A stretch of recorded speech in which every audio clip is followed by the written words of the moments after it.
I believe so.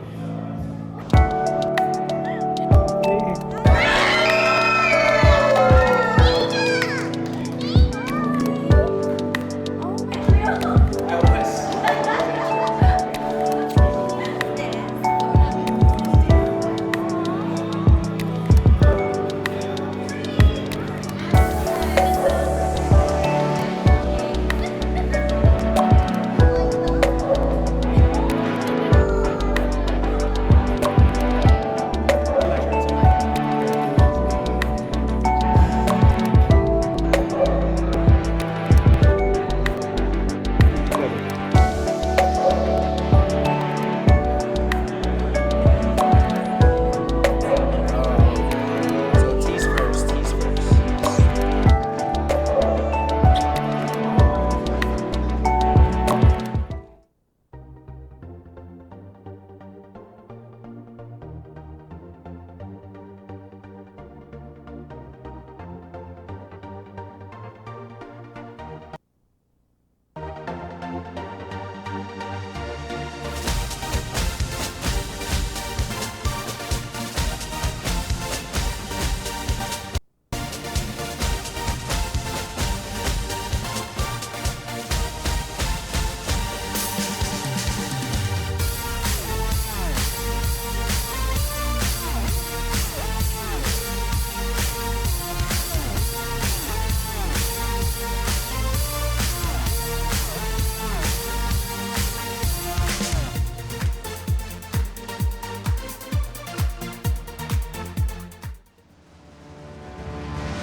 For as many accolades and celebrations.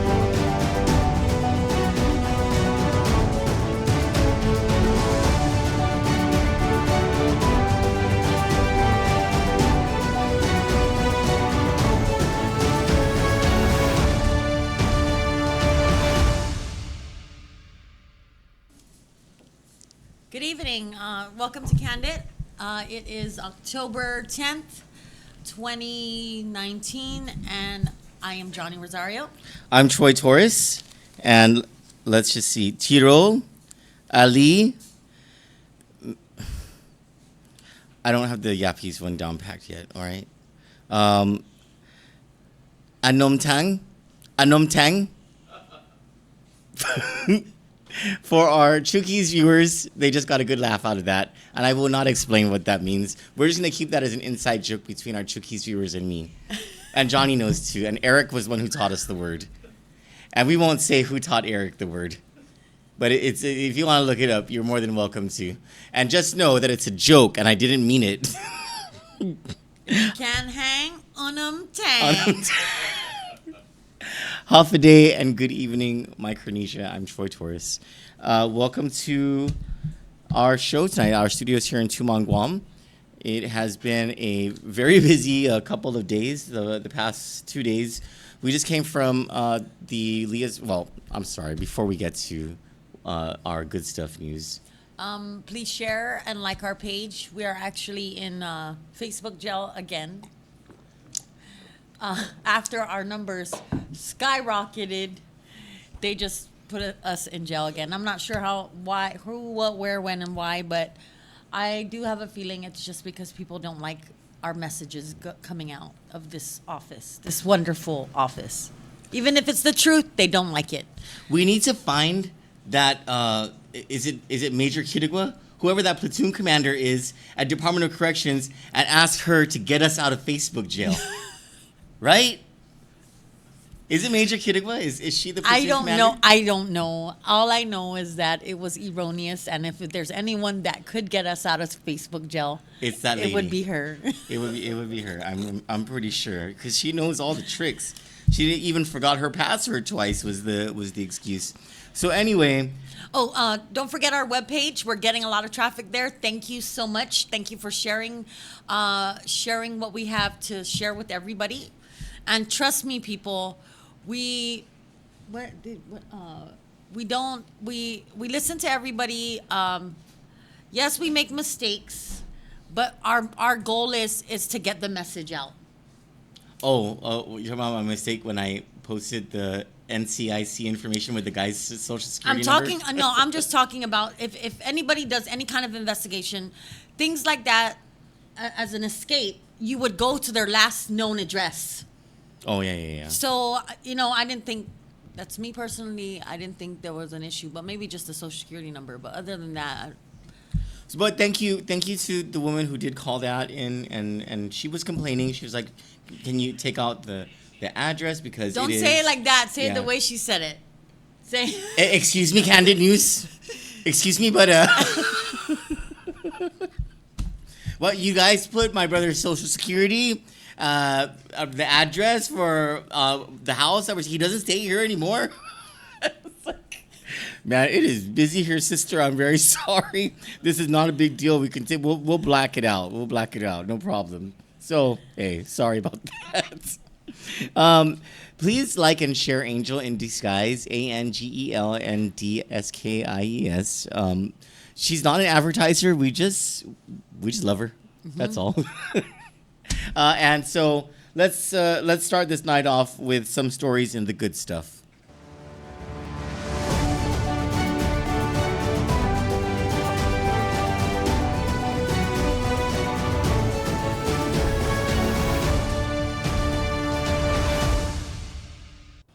So this evening, Leah's Fabulous Productions had the Miss Little Miss and Little Mister, right?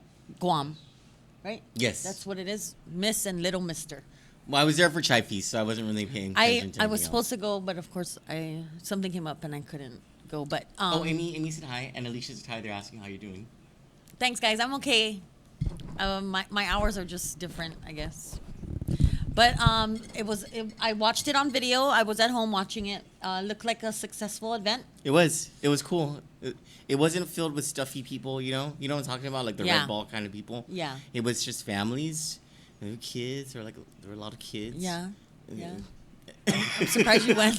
I'm really surprised you went. I love Amy. When I felt jealous is when Alicia says, "Oh, we're outside smoking, but he's popular right now because people wanted to take pictures with you." Man, so I'm a little grateful for it because I hit someone lady's car. Oh, you did? I did. I was backing up. It was this stupid hitch, and I didn't realize that I didn't know I hit a car. Like I didn't feel anything. Well, thankfully there was no damage to the lady's car, and thankfully she said, because I guess she saw my shirt or whatever, and when I walked in, she was like, "Is that Joy Torres who hit my car?" Troy! I was like, "I'm so sorry. Let me give you my number in case there's any damage." She said, "No, there's no damage." I was like, "Oh man, second time in 2 freaking weeks." And I was I was backing up too. So that's the time I felt a little tinge of jealousy. Like, man, I should have went, I hit a car. Yeah. So I'm sorry. thank you to all the sponsors who helped out the kids, most especially the parents, because the parents stress the freak out, trying to get all their costumes together. And just to let you know, it's so many hands into a pageant to make it successful for the children.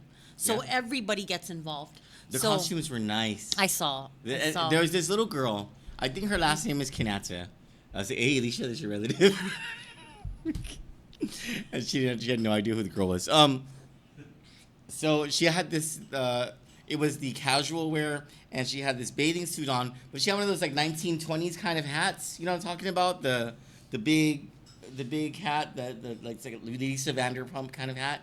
And she did her catwalk. I'm a little concerned about how that some of these girls are doing the catwalk like they're doing the catwalk right now. Like, who taught you that, girl?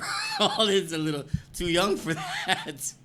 But it was a cute event. It was cute. It was really nice. I saw some of our friends there, and people just adulting, supporting their kids. It was very nice. Well, why don't we play some footage that my boyfriend was able to capture? He took one of our cameras and captured some of the event.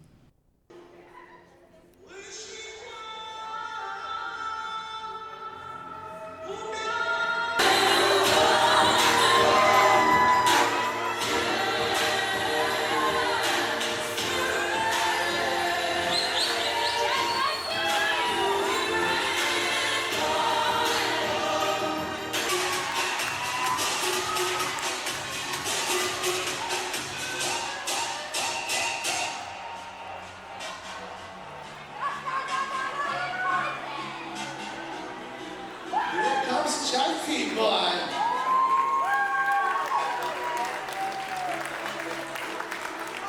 Chinese costume was sponsored by the beautiful Kaya Rojas.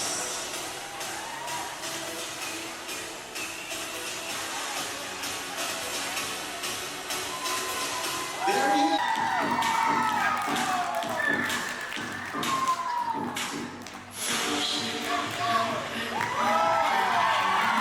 He's ready to go. Great job. Make some noise one more time for contestant number 2, Jeffy Jackson. Cute, huh? Such cuties. So we only got one magistrate's report today, and I wanted to raise it, well, because there was just one, but also because of the guy's name and what he did. Let's see. People versus Christopher Bossy. And it's the declaration of probable cause that makes it a little bit funny. Sure. All this dude's charged with is public drunkenness and criminal trespass. But check this out. Prosecutor Charles Kinnunen declares that on October 9, around 2:01 a.m., this is a few hours ago actually, officers responded. I'm sorry, no. Last night. This last night, more than 24 hours ago. Officers responded to a report of an intoxicated male at San Jose Mart, Maiti, Guam. Arriving at the driveway of San Jose Mart, officers observed two males, one walking away from the area, identified as Christopher Bossy. The other male, later identified as a security guard. The security guard reported that Mr. Bossy frequents the store and had been caught stealing. Mr. Bossy had been warned not to return to San Jose store, but had returned and entered the store asking for the boss. The security guard stated that he ordered Mr. Bossy to leave, but prior to walking out, this idiot removed his picture from off the wall of forbidden customers and stood still in front of the store. The security guard followed him out and again ordered Mr. Bossy to leave. He bossed Mr. Bossy around. The security guard called the police, who arrived as Mr. Bossy was walking away. Guam police recognized Mr. Bossy, probably from the picture at San Jose Mart, as the same individual that they had earlier in the evening informed it is no longer welcome back into San Jose Mart, and it would be considered trespassing if he should return. To which Mr. Bossy had verbally acknowledged by saying, "Yes, I understand." The arresting officer approached Mr. Bossy, noting him to have red bloodshot, watery eyes, slurred speech, an inability to maintain balance, and a strong odor of an intoxicated. He was drunk, okay? So he was charged with criminal trespass as a petty misdemeanor and public drunkenness as a violation. Now, the guys didn't hurt anybody. Normally, when there's a crime and no one's hurt, Johnny and I don't care about it. But if it's funny, you're going on Kandit News. Do you ever go into Benson? Yes. That's my favorite wall of shame because Yes. it's just right there when you walk in, Yes, right? yes. And it shows, and then and like you look at that and you're like, oh, I know her. Why was she here stealing a tool, that lesbian? Hey, I know her. Her deals suck. All right. You have a story about Congressman Mike St. Nicholas, right? Let me go to your story, just so we can. Sorry. Actually, did you? Oh, Prim, can you run? Let me just read the title and then run the video. But I do need your computer. I think we have to cast from my screen. Unless, do you have the video in your no disco? The Mike St. Nicholas article we did today. That's a 10, 8, 10, 16. No, 10, 10 8 is 10, negative, right? 1016 is the boring one. Yeah, 10, 8, 10, 8. I don't like 10.5. What's 10.5? Oh, we're not supposed to be talking about that. Oh. Give me the computer. 'Cause Oh, I here have you to go. read. Did you want to play this first or do the story first? Okay, it's play up that. to you. Let's play the. Screen? Yeah, so Congressman St. Nicholas sent us a thingy today, a putting together of different excerpts from a congressional hearing that happened last week, and you can. So this is, he's providing this because you can see him fighting not just for Guam, but for all of Micronesia, all of this entire Yeah, region. but I think I'm glad that we received this because it shows the work that he is doing. Are you on my screen, Cello? Yes, sir. Shoot. Is it possible to cast it to back here Yes. so that our audience and my profile can see it? So stand by. You might have to mute that, Joe. Yeah, because it's gonna double play. Okay. Okay, it's muted.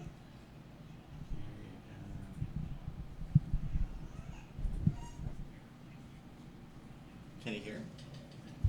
Oh, but now our audience can't hear it. I don't think I can't hear anything. so. Oh. You need to unmute it. No, mute the TV. Oh, unmute the TV? It's okay, it's okay. We'll just cast it to the TriCaster. Okay. Ready?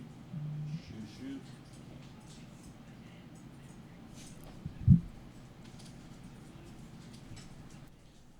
Oh, my laptop volume is not working. Oh, shit. Okay, never mind. Sorry, guys. Got it. Sorry, everyone. Okay, why don't we just go to the story? I'm sorry that you weren't able to see that. But if you want to see it, I think we need to reset your computer. it is right? on Because it hasn't been www.kanditnews.com. working. I don't Something's know. wrong. Actually, the volume has been working before. Like, it's just when we come on to the live, that's the only time it acts out. It's probably Homeland Security investigations. There you go. Leave us alone. You guys are barking up the wrong tree. Yeah, we're legal people these days. We're like the non-criminals. Okay. We're still live, right? So they can I'm right here in the camera. Yeah, that green light, yeah. Okay. Let me move this up. Sorry, guys. I'm still just learning the computer. Oh, you're gonna have to refresh that. Oh. I don't know where to see. Ooh, my hands are itchy. I think that means you're gonna get money. Shut up. Real Yeah. quick, stand by. We know. Where is that? So, There.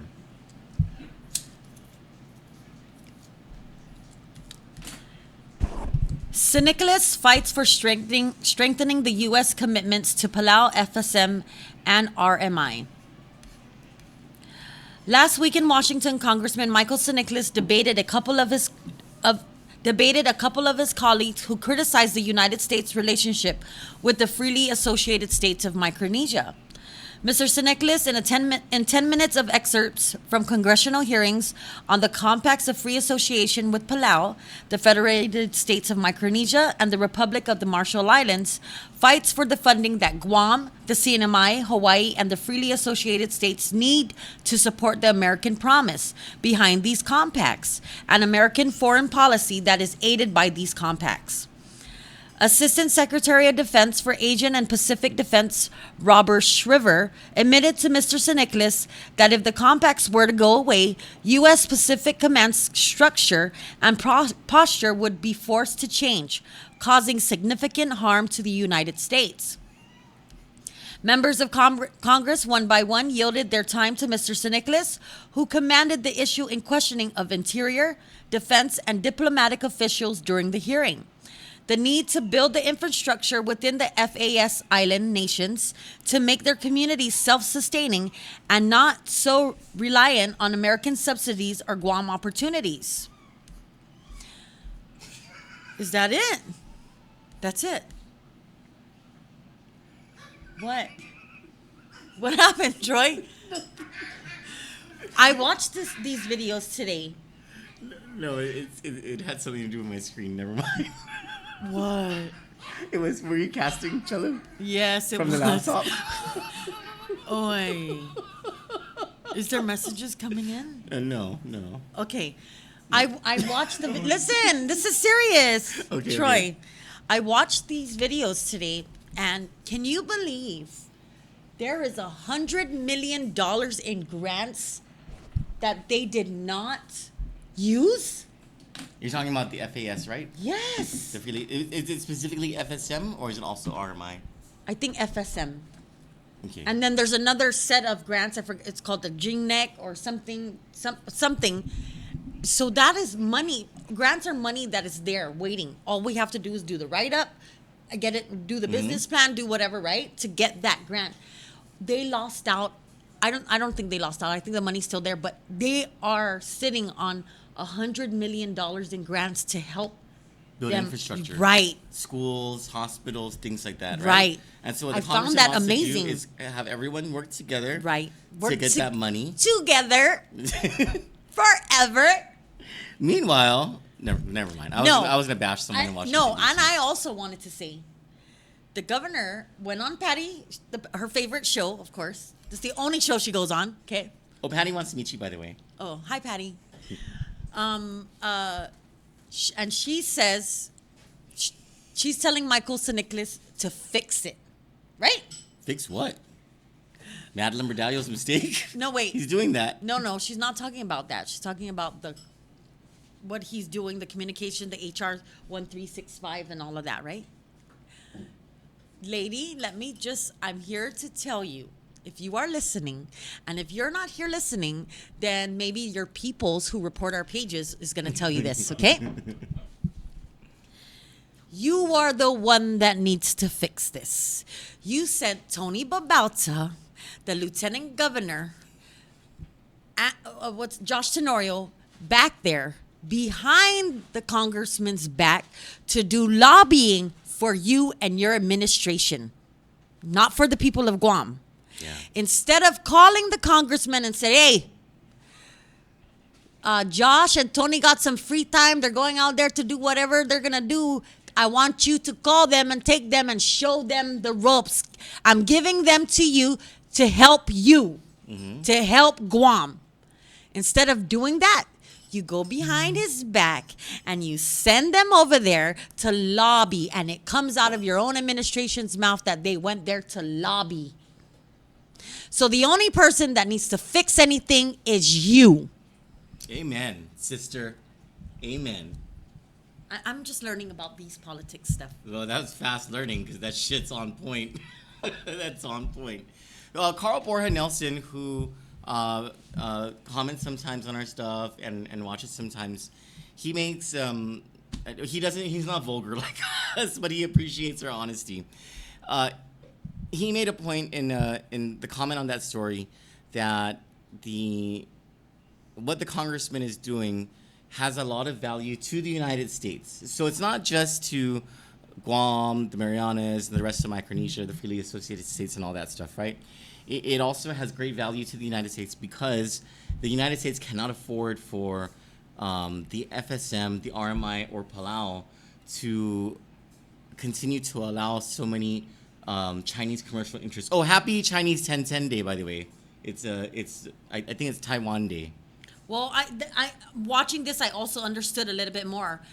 The United States I feel safe that they're here, right? I know there's a lot of people who don't feel safe, who don't feel the same way I do, but each to its own. I think everybody has an opinion, right? Anom Tang. Yeah, everybody has their own opinion, right? But the United States has to be in these areas, or else people like China, people like Russia, right? I don't want to say the wrong thing if we're allies. I don't think Russia's our ally. Well, I don't want to say the wrong country or that are against the United States, because then we can have another takeover, right? Like the war, world, or North Korea or wherever. Well, also, I mean, even if it weren't a military thing, but it is that assistant secretary for Asia and whatever in Asia and the Pacific for defense. He specifically said that Indo-PACOM, would have to restructure its entire strategy if we didn't have these compacts. So you're absolutely right. Yeah. It would have those defense impacts, but it will also have diplomatic and economic impacts, and that's what the congressman was trying to say. Rather than than getting rid of these compacts or changing them in such a way that it neuters the relationship between the United States and these places. That would be to the demise of the United States' own foreign policy and economic policy. Why don't we help these places? Because Right. that helps Guam and Sinai. It helps Hawaii and other jurisdictions where there's a lot of in-migration, right? Yeah. But it also helps these places to be economically self-sufficient. Right. And he also, he is also asking for help from the Congress to give them Medicaid as well. Yes. Because that will help them and help Guam and help Hawaii cover the cost. Because when they come here, if they don't have health insurance, what happens is they go to our hospital and then we end up eating the cost if they aren't able to pay. Yeah. Right? So he's not only fighting for us, he's also fighting For them. for them. And I applaud him. I was watching that today, like I was really intently. One thing that really stood out to me in that 10 minutes, I wish we could have played it, but was early on in the 10-minute recording, you hear Congressman Gregorio Kilili Sablan from the CNMI applauding the congressman's efforts and supporting him in it. And the reason why that's significant is because normally over the past maybe 10, 12 years that Kilili's been the congressman for the CNMI, many times when our congresswoman, Madeline Bordallo, dropped the ball on something or didn't enjoin Guam into something that it should have been a part of, it was Kilili who stood up for Guam and was really representing us. And so to see him applauding our congressman for standing up for the CNMI and the rest of Micronesia, it was heartwarming, I thought. So That's teamwork. absolutely. And there is no Absolutely. I in team. Teamwork. And when I was at ND, because we were chods, right? We had this stupid cheer. What? MISSIT, miss it, B. Give me a T. T, give me an I. I. Give me an M. M. What's that said? Go, team, go.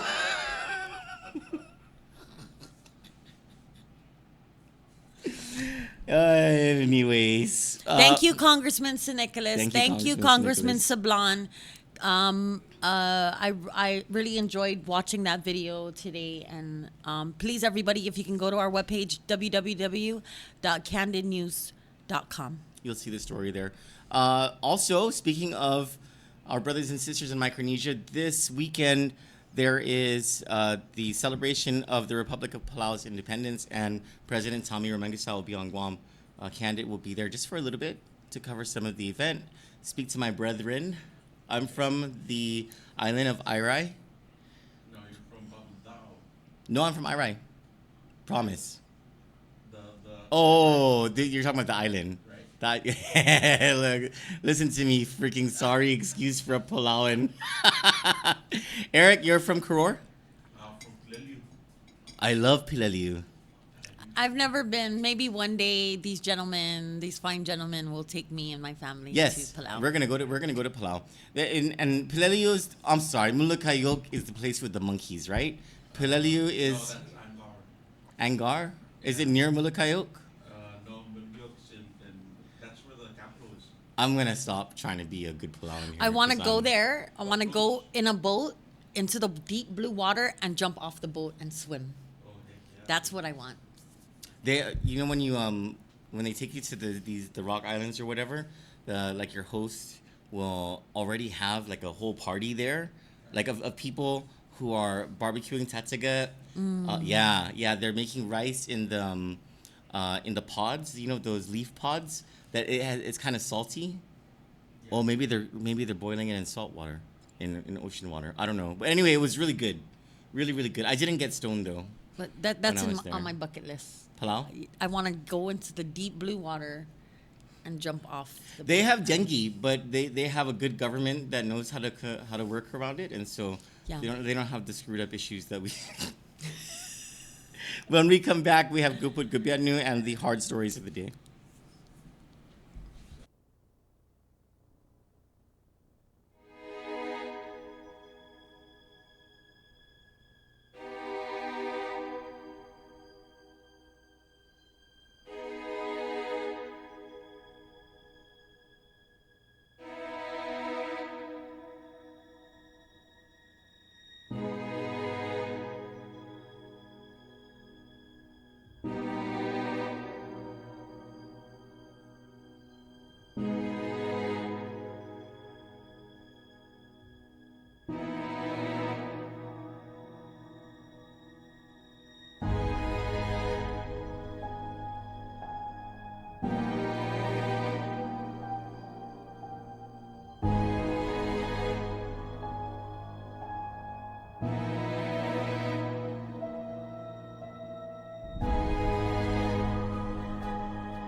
So the reason we didn't have a show last night is because, well, that's a lie. We weren't gonna have a show last night because we were tired. But then we started getting information that there were escapes at DOC, and we were like, no, there's no. That's ridiculous. They just had a.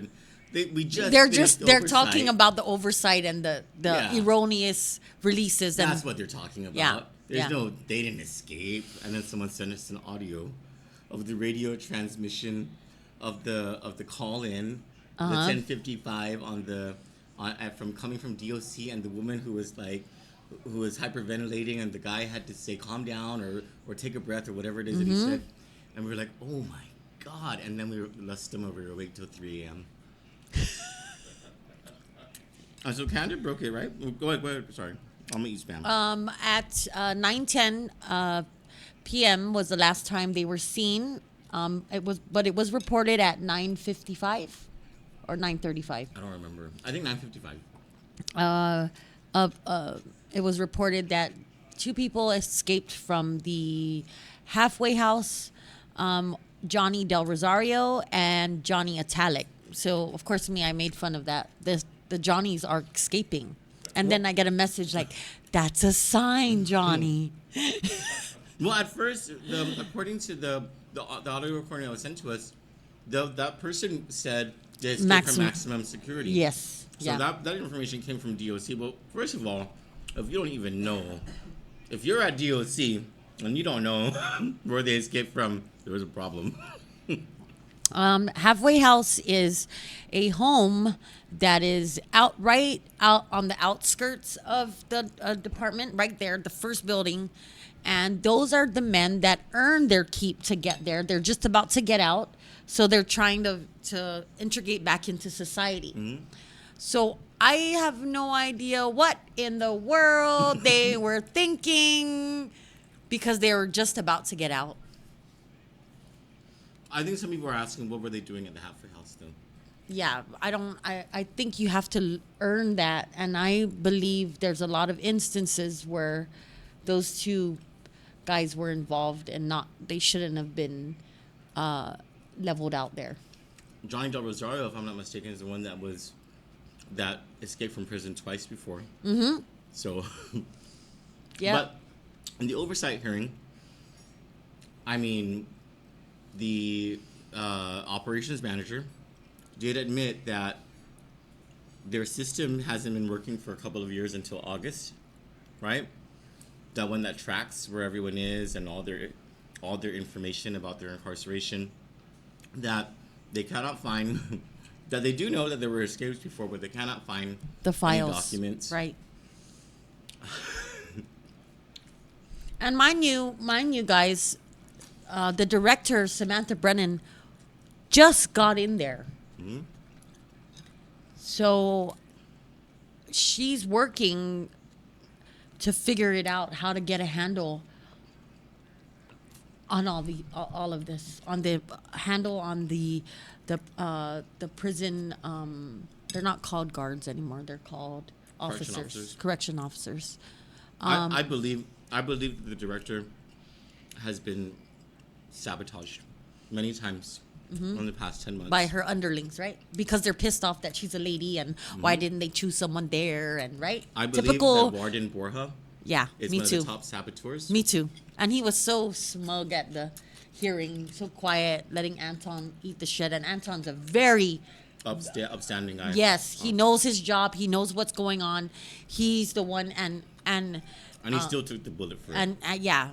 But you could tell some of his responses. He was kind of, he probably felt them making it seem like it was his fault. And then here's his boss, Troy. You're my boss. You better not be letting me answer anything, especially if we're there. You better stand up for me because we work together. No, but that's how it is. The boss should be taking the fall for the underlings because that's yes. the leader. And first of all, as a boss, you don't ever want anyone to talk shit about the person under you. You want to absorb that criticism and that negativity, right? Or that argument or whatever it is, right?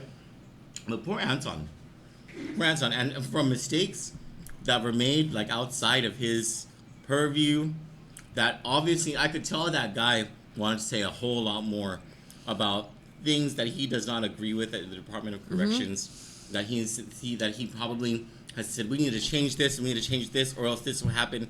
And now he's the one having to answer for it before the Guam legislature.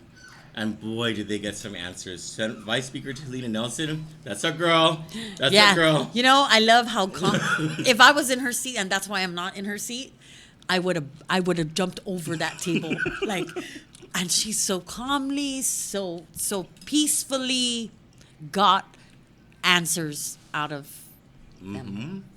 And so did Senator Therese Terlahi, asking the tough questions. And did you notice that there were only 4 or 5 senators there out of 15 for such an important thing?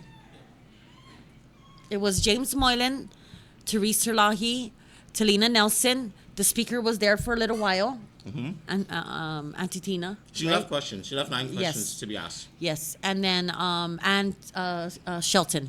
It's 5 senators. That's 6, Shelly. That's 6. Oh, sorry. Did you guys get that? So, who was that man that was sitting next to Miss Brennan? I think that was Joe Carbolito, the deputy, right? Is that Joe? Chelu? Yeah, I'm pretty sure that was Joe. I really think that DOC needs a whole overhaul. You know, they just need to go in there, stop worrying about how your party's gonna feel or your cousin's gonna feel.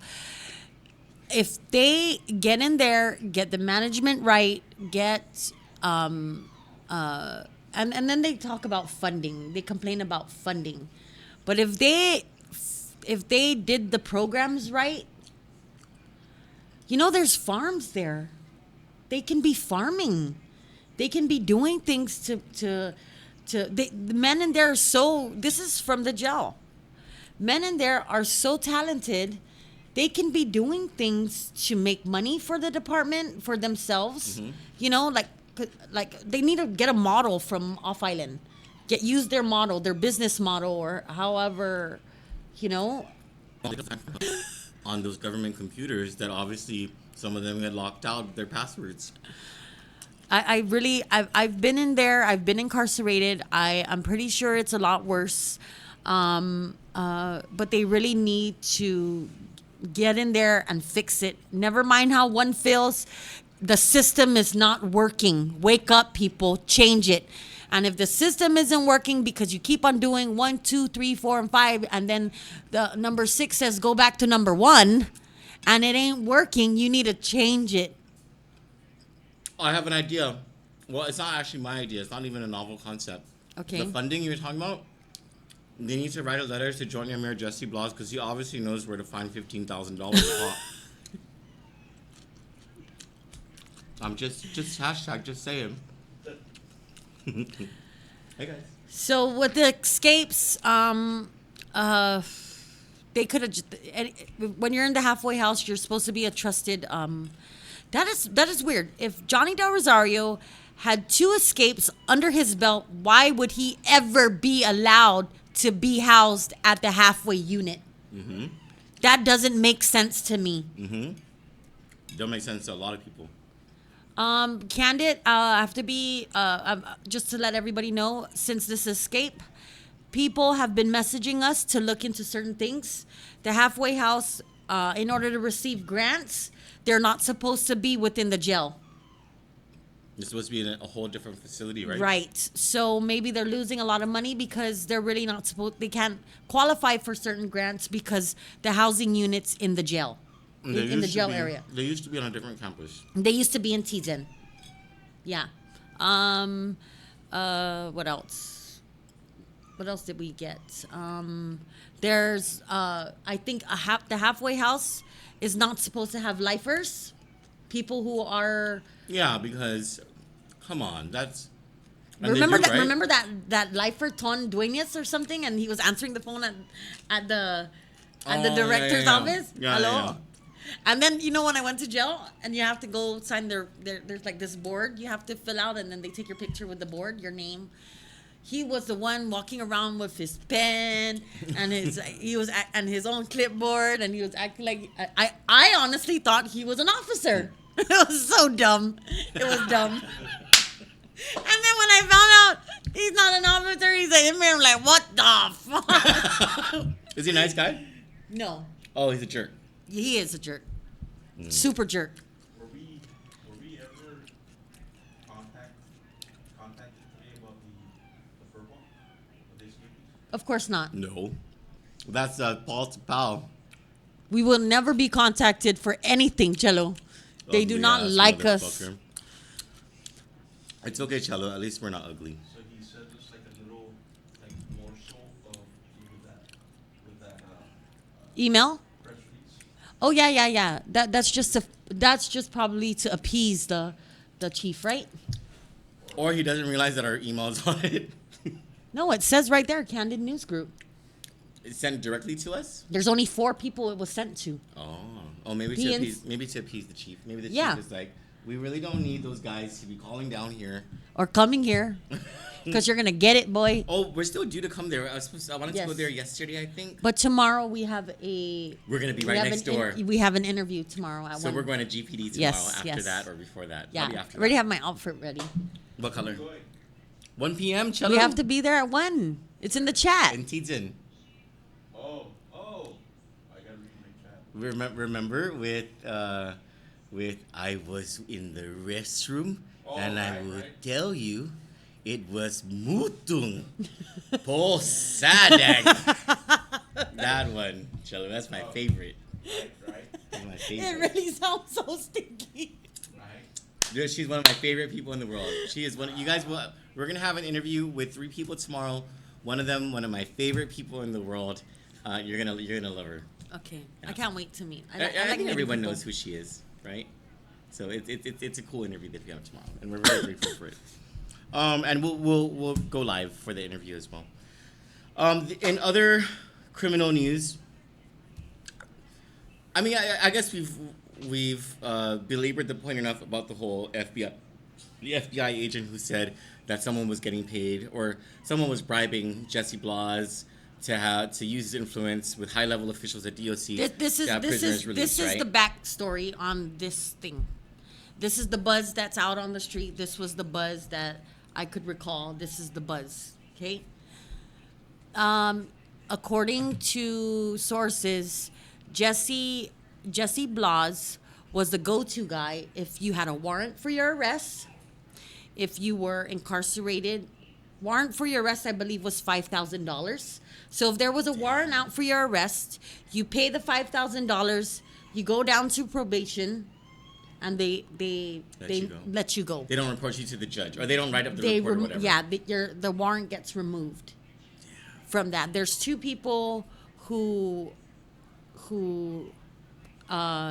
it happened to, or they did that. That's the backstory. That's the buzz. Yeah. And as far as the jail one, the 15,000, I haven't heard anything really on that. Well, the FBI did. Yeah. So, You know. Hi, Desiree. Desiree says hi, Troy and Johnny. hi. So the other criminal news that we had, we posted it yesterday, but we didn't go online yesterday, so we'll just raise it. Boom Manzanonia, John Boom Manzanonia, his attorney filed 2 separate motions in district court. One of them was to split the charges that he has in his indictment. So counts 1 through 3 of the indictment against him dealt with the jury tampering charges, but it's the bigger case here is the drug trafficking charge, Right. which is count 4. No one's really paying attention to this, but it's really the bigger piece of the picture or piece of the pie, whatever it's called. And obviously the attorney notices it, and he is asking that the To court sever the bifurcate. case. Yes, Yeah. exactly. And then the other thing. Wait, then- and then when I was reading the paperwork on it, I don't know how because Jay's just that good. I don't know how he figured out that his discovery, Boom's discoveries that he received, are different from the discoveries given to the prosecution. Me being in the system, me understanding a little bit, I'm in no way, shape, or form a lawyer, but what I do understand about a discovery is that what I have as a defendant, they're supposed to have the same. Yes, and vice versa. right? It's supposed to be what you have against me. I get to confront my accuser. I get to confront whatever's in that discovery about me. I get to bring that out in trial, right? But reading this paperwork, apparently they don't have the same paperwork. No, and they met about it twice, I think. And one of the people they met with, did you notice? It wasn't a prosecutor. It wasn't a criminal prosecutor. It was Michael Schwab with the civil division. He was leading one of those meetings where they were trying to figure out the differences in the redacted and the unredacted versions of the discovery. And so we're kind of scratching our heads.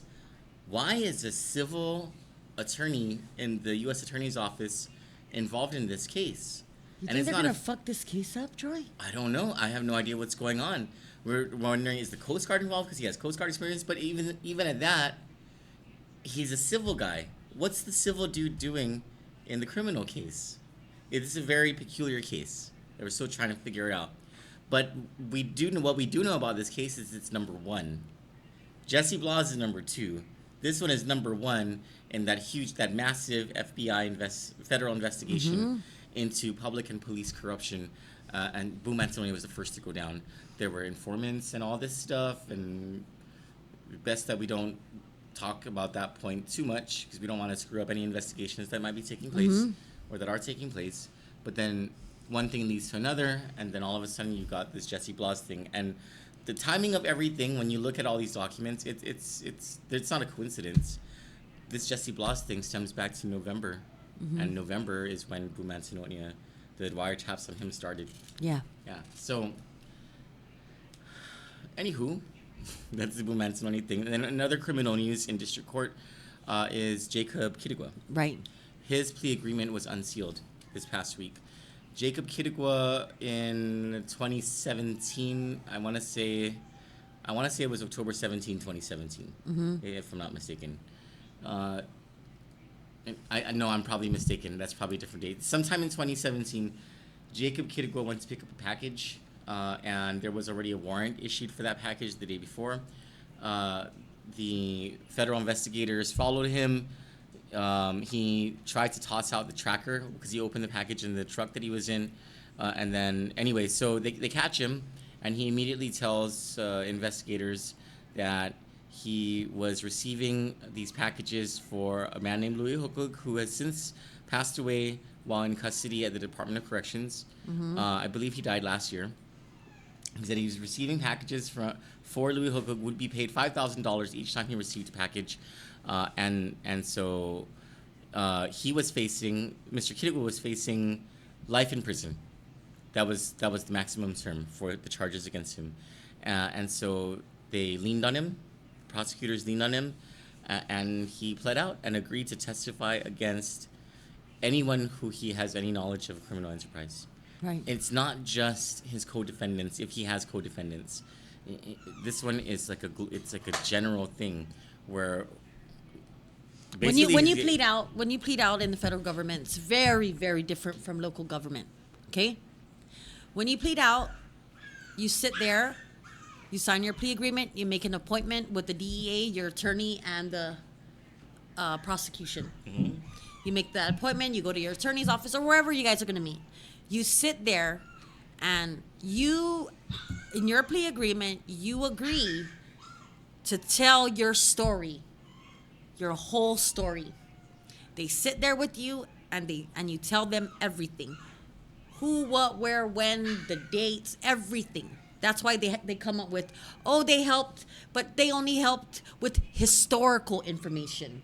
None of, like, they can screw you on. She didn't give us anything new. So that we at can go to another sentencing, case. right, at sentencing, they're like, no, they didn't help. She didn't help. And they like to do that. Okay? Well, you agree when you sign a plea agreement to tell the government everything.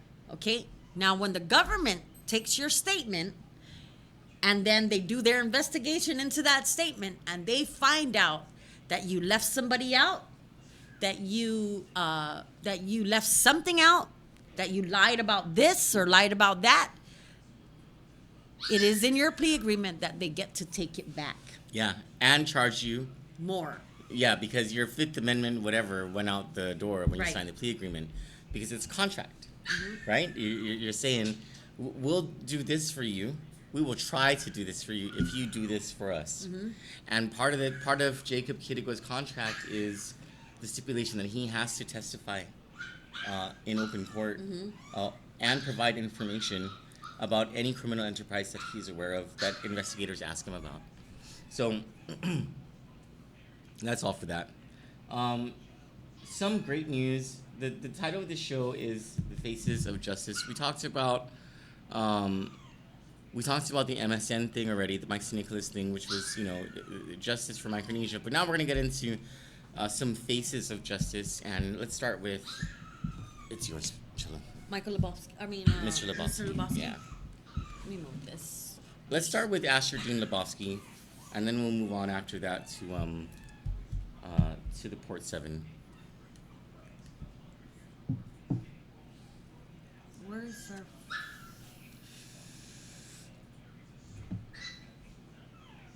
Sorry, guys.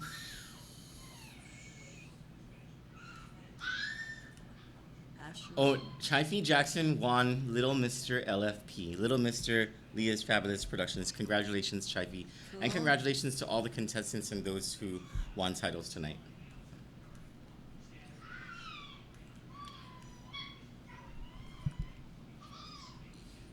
Your love for Asher Dean Lebowski, Baby Faith Tidegui, Charles Blas, and untold others is making a difference. David Lebowski, whose son Asher Dean died around 7 a.m. October 31, 2018, told Kandit that the Guam Board of Allied Health Examiners will be investigating one of the two people he accuses of the malpractice that led to his son's death. Asher Dean was 5. The decision by the board to investigate Seventh-day Adventist Clinic physician assistant Ethan Snyder comes after 10 months of silence from the board since Mr. Lebowski filed a complaint against Mr. Snyder for his role in Asher Dean's untimely death. Mr. Snyder was the SDA official who refused to allow Asher Dean to see a doctor at the clinic the day before he died. He also failed to deliver Asher Dean's medical records to Guam Memorial Hospital's emergency room. When Mr. Lebowski left SDA with his 2 sons to have Asher Dean admitted to the hospital, GMH-ER had not received the medical records when Asher Dean arrived, wasting critical minutes that could have been spent stabilizing the boy. Mr. Lebowski took Asher Dean to his regular scheduled annual physical the day before his second visit. When they encountered Mr. Snyder on October 29, Asher Dean saw his physician, SDA Dr. Shinshin Miyagi, who spent a total of 15 minutes examining Asher for an exam that should have taken an hour. Mr. Lebowski informed Dr. Miyagi of Asher Dean's symptoms as the boy had a fever and had been vomiting and growing more lethargic. Dr. Miyagi never used his stethoscope to check the boy's lungs. Asher Dean, doctors found later, was pneumonic. Yeah. How do you say this word? He had pneumonia, and his system had entered septic shock by the time he was admitted to GMH on October 30. Mr. Lebowski demanded Dr. Miyagi to conduct a more thorough examination of his son. He witnessed the attending nurse and the doctor writing notes and entering information into SDA's medical record system.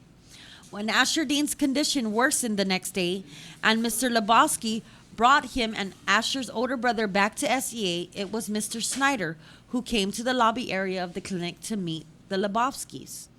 Mr. Lebowski argued with Mr. Snyder. When Mr. Snyder told him that no doctor would see Asher, he pleaded with Mr. Snyder to check on his son's medical charts. As Asher was seen the previous day at SDA, Mr. Lebowski then decided to rush his son to GMH's ER. When Mr. Snyder became combative, he asked Mr. Snyder for the boys' charts to take with them to GMH. Mr. Snyder said he would send the records to GMH. GMH did not have the records. At least for the first couple of hours, the Lebowskis were there. Asher Dean was admitted to the pediatrics ward where he initially was seen by a couple of doctors. One of the doctors Mr. Lebowski discovered following his death noted in the chart that the boy was sepsis. By the afternoon, a nurse had told Mr. Lebowski that his son would be transferred to the intensive care unit, but no one updated him on his son's condition. Mr. Lebowski held Asher Dean in his arms, talking about the pain he was in and the vacation they would take once they left the hospital. The boy fell asleep in the early morning hours of October 31, and close to 7 a.m. he coded. Doctors and nurses rushed into the room, and within minutes, he had died. Between 7 p.m. October 30 and 7 a.m. October 31, not one doctor came to see Asher. The heartbroken father began searching for answers following his death. He canvassed the island's doctors and spoke to attorneys about what had happened. He filed a complaint against Dr. Miyagi with the Guam Board of Medical Examiners. They rejected his complaint despite the direct conflict of interest that its chairman, Dr. Nathaniel Berg, and others on the board have because of their financial relationship with SDA. He filed a complaint against Mr. Snyder with the GBAHE around the same time. That board never replied to Mr. Lebowski until this week, nearly a year after the complaint, at the height of public scrutiny of the medical and allied health professions for some of their members' scandalous impunity towards adverse patient health. Mr. Lebowski and the parents of baby Faith Tidegui, the infant who died at Guam Regional Medical City, without ever seeing her island home outside the walls of the germ-infested hospital, each filed lawsuits in the Superior Court of Guam challenging the Medical Malpractice Mandatory Arbitration Act, the law written by doctors that makes it impossible for the poor and working class of the island to hold doctors accountable for malpractice. Those cases are ongoing in the local trial court. Meanwhile, Mr. Lebowski has taken his advocacy to the Guam legislature, hoping for the repeal of the law, which he dubs the Medical Apathy Act, reasoning that the law lulls local doctors into a sense of apathy towards their care of patients. He was joined by Monica De Vera, whose son Charles Blas died at GRMC as a result of malpractice. At Mr. Lebowski's side, providing tear-jerking testimony with Anna Lynn Lagrimas, whose father has been mistreated at GRMC and is fighting for his life due to malpractice today. Senators were slow to act on Mr. Lebowski's letter writing campaign to them. Through certain senators did meet with him, at least 3 took action. Senator Therese Terlahi, the oversight chairman of the health policy, called a series of roundtable discussions on the possible reform of the law. During the second roundtable discussion on October 3rd, doctors testify against the reform, including Dr. Burke, who callously dismissed Mr. Lebowski then as he does now. Speaker I love that. Sorry. Speaker Tina Munya Barnes has advocated for these hearings as well and has told Kandit that she is willing to support legislation that is the best interest of patients. That is in the best interest of the patients. Senator Tello Tidegui, however, has been the only legislator who has announced plans for legislation that reforms the Medical Malpractice Mandatory Arbitration Act. In a live phone interview with us, Ms. Tidegui told Kandit she is working on 3 legislative options, but that she will finalize these once the roundtable discussions are concluded so that she may have a full perspective from constituents on every side of this matter. And let me remind you, at the last roundtable hearing meeting, I believe it was only Dr. Cabrera that stayed. All the doctors, all the allied professionals were the first ones to testify. And as soon as it was over, they left. They did not stay to listen. It was Dr. Shea and Dr. Cabrera, I believe, that stayed behind. They did not hear, those doctors did not sit there and listen to what Mr. Lebowski, what Ms. Lagrimas, and what Monica De Vera had to say. And that there really turned my stomach and I wanted to vomit.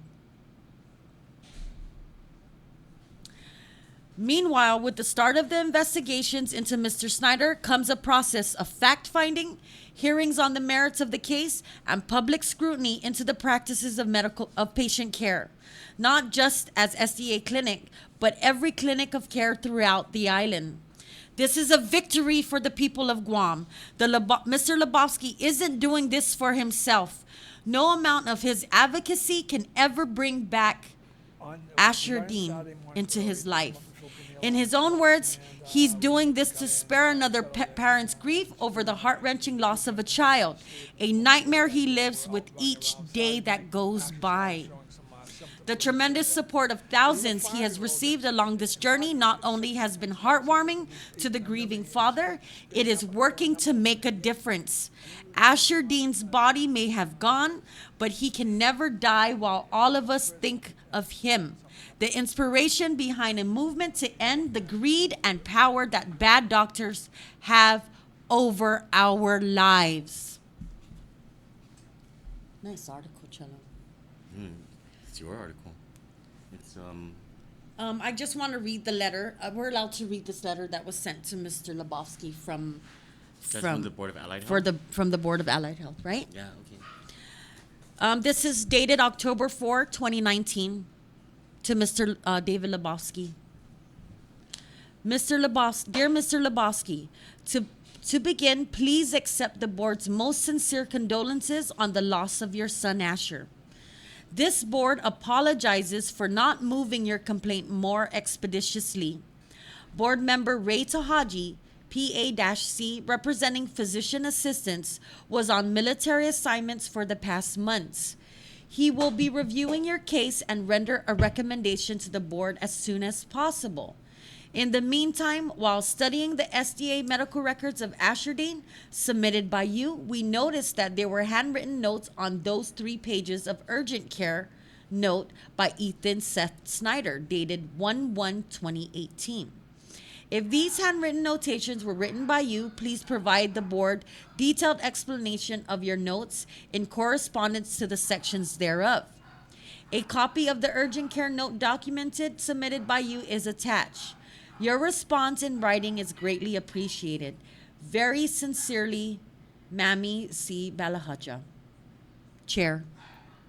Oh, she's still the chair, huh? Yeah. And then they provided it. Yes.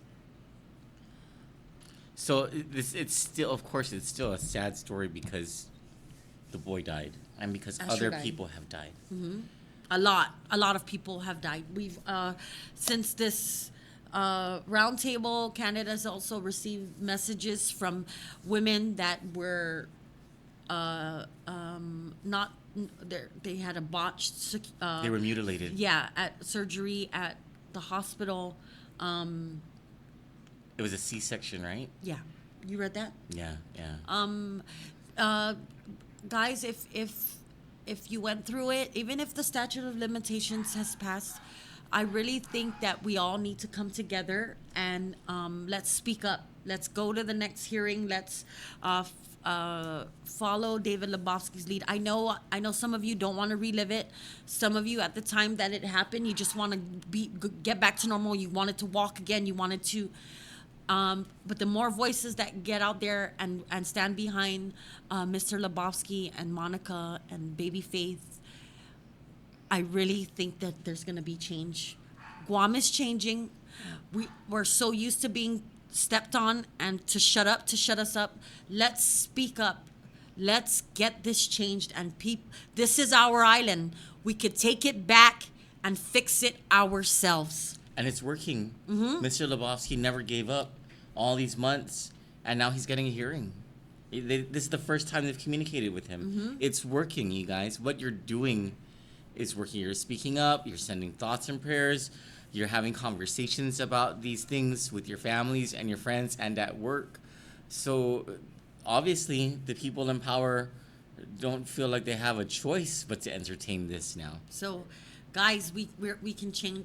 Guam is changing. We could change this, and everyone's voice together makes a difference. So, Faces of Justice. Tonight's Face of Justice part 1 is David Lebowski.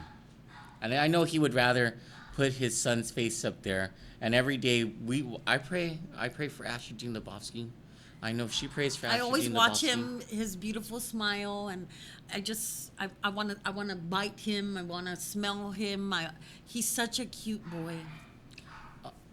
But, just for tonight, the face of justice is his father, David Lebowski, who has brought this whole issue to a head on this island just because of his love for his son and his love for all the parents out there. I think that's what it is. He loves all the parents of Guam because he doesn't want to see any parent go through what he's going through. Can I just say something? Of course. I just got deja vu. Everything. I dreamt about this. Reading David's story, Asher's story. Now we're going into this. Everything. That door opening a little bit while earlier. It's all. I dreamt this. You are clairvoyant. Yeah. That's what that is, right? That's the same thing. I don't know what that is. It's a pretty word though. Yeah. It's a very fancy word. I feel like I can go to the red ball now. Faces of Justice, Part 2. And this is breaking news from tonight. Around 6 p.m. tonight, October 10, the Civil Service Commission decided to begin the ending chapter of a 7-year nightmare that 7 wrongfully fired Port Authority workers have suffered through together. Tonight, commissioners unanimously adopted Administrative Law Judge Eric Miller's recommendation to overturn the port's firing of Francine Rocio. Ms. Rocio was the port's human resources administrator at the time of her firing. She and 6 other workers were wrongfully terminated on the same date and with the same template charges. Mr. Miller's recommendation was for the commission to rule that the port had 1. Served Ms. Rocio her adverse action 3 days past the deadline, and 2. Never actually explained in the charges what Ms. Rocio was accused of doing wrong. The reasons given for overturning the adverse action applies to the other 6 workers, it stands to reason, because they all were fired on the same day and for the same exact reasons. The workers were fired December 12, 2012, and dragged through the mud over 7 years of misinformation and litigation stemming from the port's refusal to pay its former marketing administrator, Bernadette Meno, workers' compensation for a back injury she suffered on the job. Former Governor Eddie Calvo, members of his senior staff, 4 of the 5 members of the port board at the time, and port management conspired to have Ms. Meno and her colleagues fired for political reasons. Attorney Mike Phillips, former Port legal counsel who racked up $7 million in legal fees, and former Port Beluga, Joanne Brown,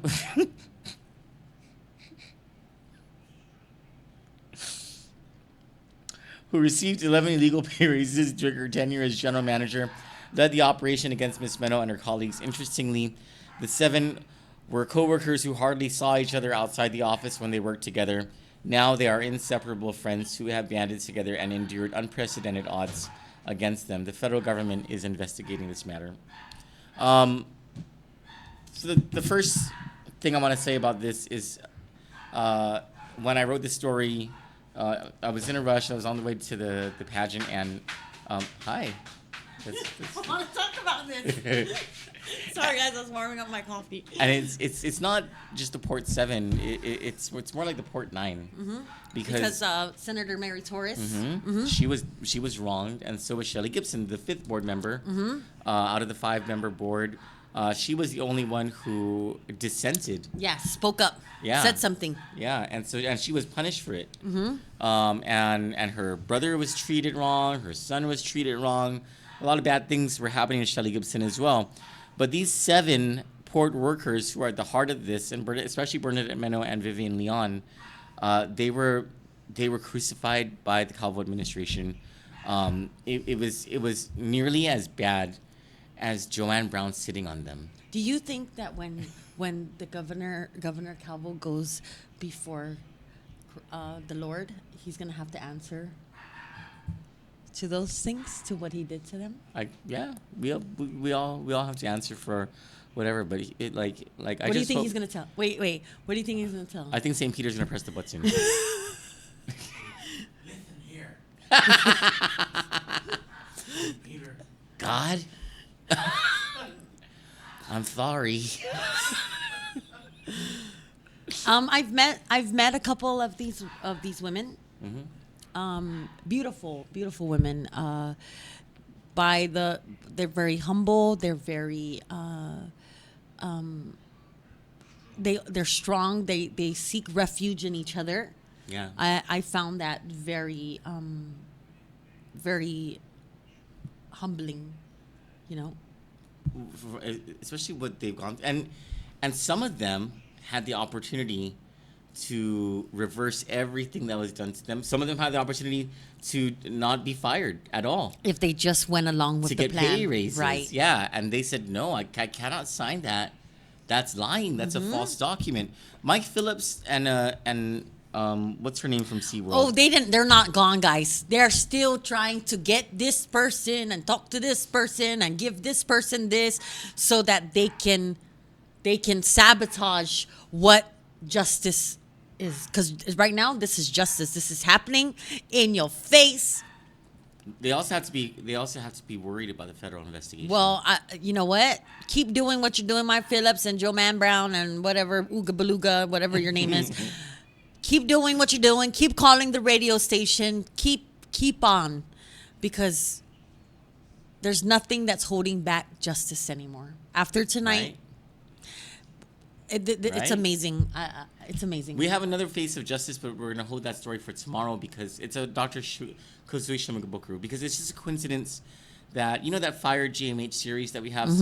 So part 3 of that series is Dr. Kozui Shimabukuro, and so we have we did the breaking news tonight about how she won her case in the Civil Service Commission. But you're right, it's like everything's coming down or coming up, so to speak. And if you what's don't, wonderful if you don't know the port line, if you don't know, if you have nothing to do with it, and you're just the average citizen, you have everything to do with it. It is your tax money that you pay this government that has to pay these people back for the injustice that Mike Phillips, Calvo, Mike Benito, Dan, Smallman, Tidinko. I think I'm as tall as him, but all of them. It is, if you don't feel like that you are involved or it affects you in any way, people, it does. And that's because instead of that money going into infrastructure, going into the police department, going into the education, going into DOC, that money now, because of their greed and their power trip, that's what it was, a fucking power trip. And this all ties into the case that Chad Calvo lost, the $14 million that's not going into his pockets. Okay? All of that, people of Guam are affected because of the tax money, of the money they put back in to pay taxes. So it does affect you. You should stay woke. You should pay attention to how this government is spending your money. Because it ain't going back to the people when it should go back to the people.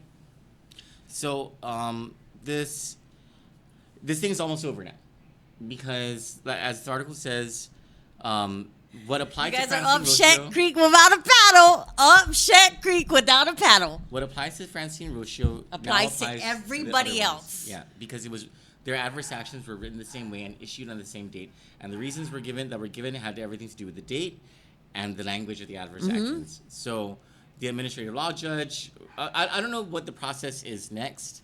But by the way, what I also want to say, good job to Port General Manager Roy Respicio, Yes. who has Connie Shinhara as well, because she's the one doing the investigations into it. and their new legal counsel Joe McDonald. Joe McDonald. He Because- probably sat at his desk like, what did I just get myself into? Yeah, like what is going on here? Yeah. And why is the Thank port you for embroiled in having this? what is it called when you have integrity? You're working for the government. You sit there and you see the wrong, and you actually do something. do good. something about it. Easier to It's easier to look away and just, I I don't know. For people who actually just came into it and now they're trying to fix it or right the wrongs, or not even right the wrongs, but just let it fix it, right? I don't know if right the wrongs is the word, but for you to sit there and admit there was a problem, there is a problem, these things are wrong. I think it is very, very, very heartwarming. Because it might not look good on them because they're sitting in the positions. You know what I mean? Mm-hmm. They're sitting in those same. Mike Phillips didn't give a fuck. Neither did Dan Tedinko. But what I want to ask General Manager Rory Respicio is when he filled the seat vacated by Joanne Brown, were the legs broken? Did you fall into the chair? Was it warm?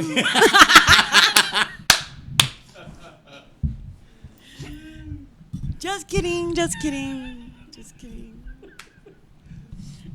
Oh, and another shout out to one of the members of the Port 7. I just want the public to know that her natural brunette hair looks very nice. Her natural brunette hair. You're going to jail on a trumped up charge. Hi, Rose Duenas, who says job well done. Hi, Betty Jean. We love you. Hi, Alicia. Hi, Selena Martinez, who says hi, guys. Hi. What's up, Cisco Francisco, who says Troy and Johnny bringing back the respect. Hi, Desiree Santos, who say hi, hey, Troy and Johnny, and then we'll read the rest. Thank you guys very much.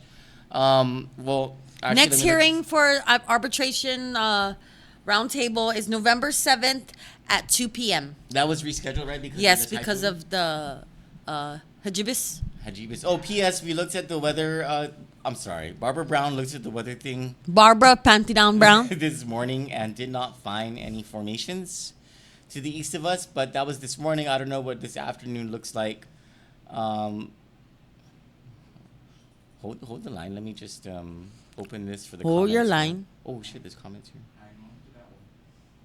Oh, shit. We have a lot of viewers on the Kandit one. Mm-hmm. Hi, Mr. Lebowski. He said thank you, guys. Do you see that? You're welcome. Ray Paris says it was oversized, talking about Joe Mann's chair. Richard Leon says, and the blonde public hears bola excuses. Mm-hmm. Ray Paris says, Dan Hafadu Tai Ding Kaduku.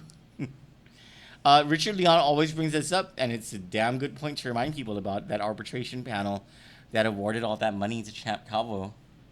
When, of course, should go to jail. And the arbitration panel consists of attorneys Cynthia Cubey, Caesar Cabot, and not Todd, Mitch Mitchell. Todd, I believe, is the brother. Mm-hmm. And he was isn't he the one that has a kid from? No, he's gay. From Ooga Booga? I think no. What? I was gonna tell the truth about that whole thing, but then that's too much personal information regarding that person. Like you give a fuck. No, because I don't want people to say I went too far. It's really juicy, like Mariana's dirty beluga whale juicy. Richard Leon says, or Josie Charford says, Kinilac. Ray Paris says, a big question for me to ask is why does the government of Guam spend so much money in renting buildings for a lot of their operations when they have buildings that they can restore and save money? Probably because the owners of that property or whoever's renting out that property is a campaign donor to whoever was in charge. Yeah, and also government of Guam is instant gratification and not long term.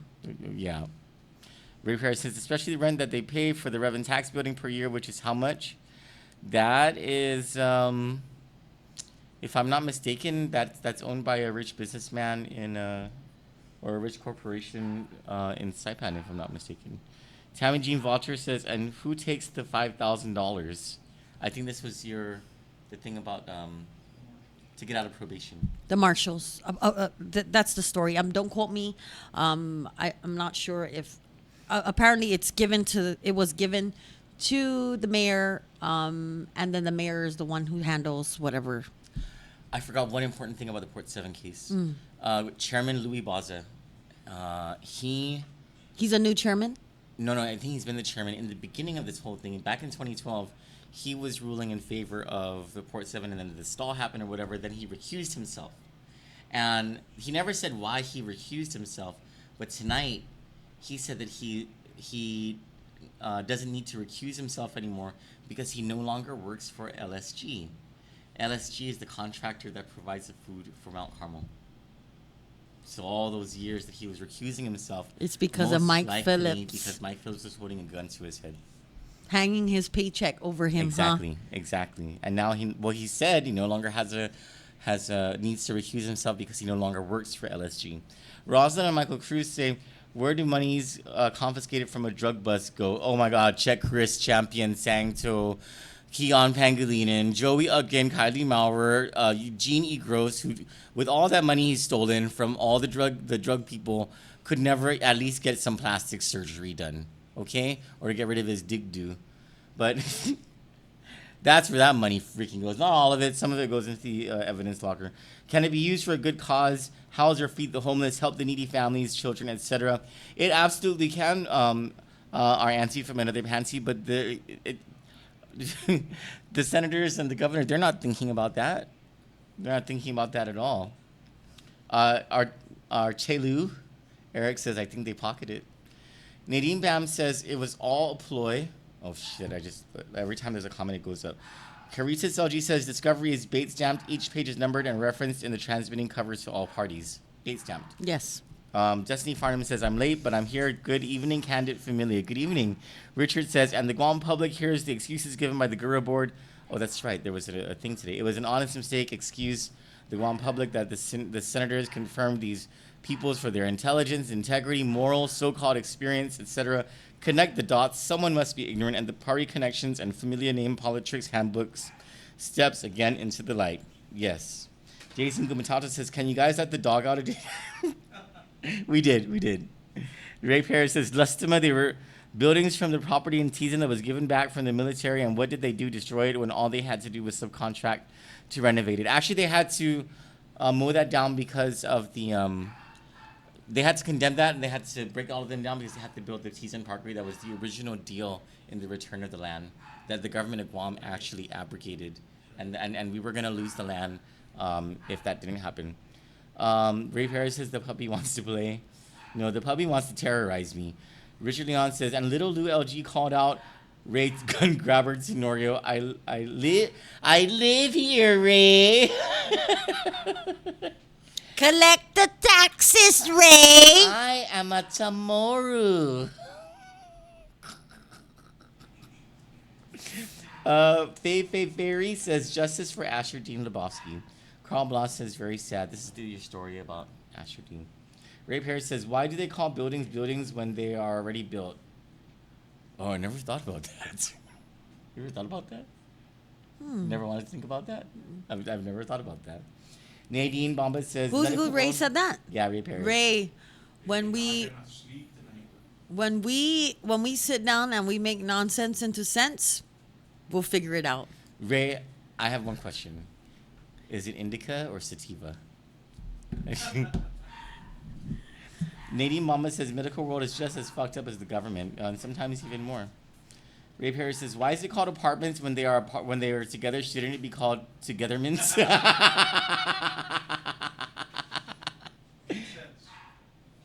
Rosin and Michael Cruz, it seems septic shock is the most common reason for deaths. My baby brother was at GRMC, and months later a good friend had passive septic shock. I wonder how many death cases were from septic shock. Septic shock is when you allow the infection to get into your bloodstream. And then it's very easy to die once it does. Mm-hmm. According if to you have a my boil, if you have even a cut that didn't heal, it's very easy to get into your bloodstream. And then or if you have a toothache, and that one travels faster to your brain. So, yeah. And Richard Leon says, and doctors fought against elimination of doctors' claims and suit for higher fees. The good doctors protect the incompetent doctors. That's a very good point. There's no check and balance. The good doctors don't want to pay higher medical insurance because of these incompetents. I think you hit it right on the head. Tammy Jean Vodder says, thank you, Mr. Lebowski. You have started a movement. Yes, he certainly has. Hi, Janessa Pablo, who says, justice for Asher and the rest. Richard Leon says, Mr. Lebowski says, what so-called leaders, especially Little Lou LG, and slapping her Zori is making legitimate points and expectations. Irene Alcantara says, well said, Johnny. Thanks, Irene. Tammy Jean Vodder says, let us know when are those hearings. Fayuri says, next hearing is on November 7th at 2 p.m. Guam Legislature. Please join us. And then she says, thank you to Fayuri. Tammy does. Rosie Bear says, did you just say beluga? Yes, girl. Jason Gumatata is laughing. Destiny Farnham says, yes, he did. You said, yes, he did. Ray Paris says, LMAO, Joman Shamu Brown. Oh, goodness. Greg San Augustine Palomo says, say my name, say my name. When no one is around you, say, baby, I love you. Richard Leon says, Port Manager Rory Respicio, the CYA guru who wanted to give $7 million to Y2K scammers. I tried to be positive. Fairy says, thank you, David. Carl Blas says, hoi. Hoi. Mike Rosansky says, Haffa, Ali, Johnny, Troy, and Eric. Ali and Eric says, ole. Nadine Bamba says, Gov Guam and dope users are the same, then instant gratification. No coincidence there. There are a lot of users in the government. Boy, if I if I went really freaking crazy last year when I was, remember my anger thing? Mm-hmm. Good thing I set boundaries for myself. I was like, I'm not going to reveal the users in the government. And I said, because we would have had a great Mariana's Dirty Laundry 10.0. Ray Paris says, Eric needs some FaceTime. Just wave to us viewers. I told you, Cello, we need to put a microphone and a camera there. Eric said no. Pass, he said. Mike Rosansky says, please join us tomorrow, 4 p.m. to 10 p.m. ITC intersection. 4 to 6. I'm sorry, 4 p.m. to 6 p.m. Is this for breast cancer? Mm-hmm. It's a pink wave. Yeah. Then the Pink Power Hour, 6 p.m. to 8 p.m. Fat Tofu and John Dank Show. Mike Rosansky says, yes, Tammy. Rosie Bear says, shaking my head, LOL, you really imitate the governor's voice. Which one? You. No. Everything. Which governor? Both of them. I think I prefer.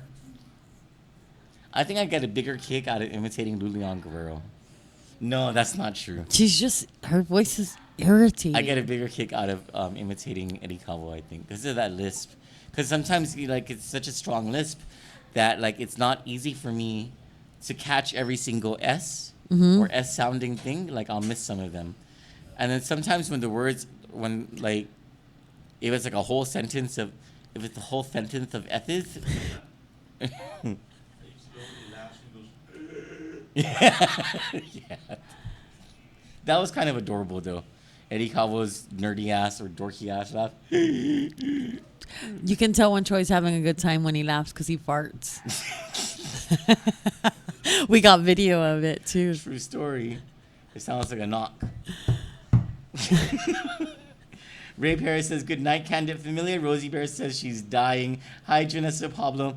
Thank you guys very much for joining us for this Thursday night edition of Candid News. We love you all. Si Diyos maasi.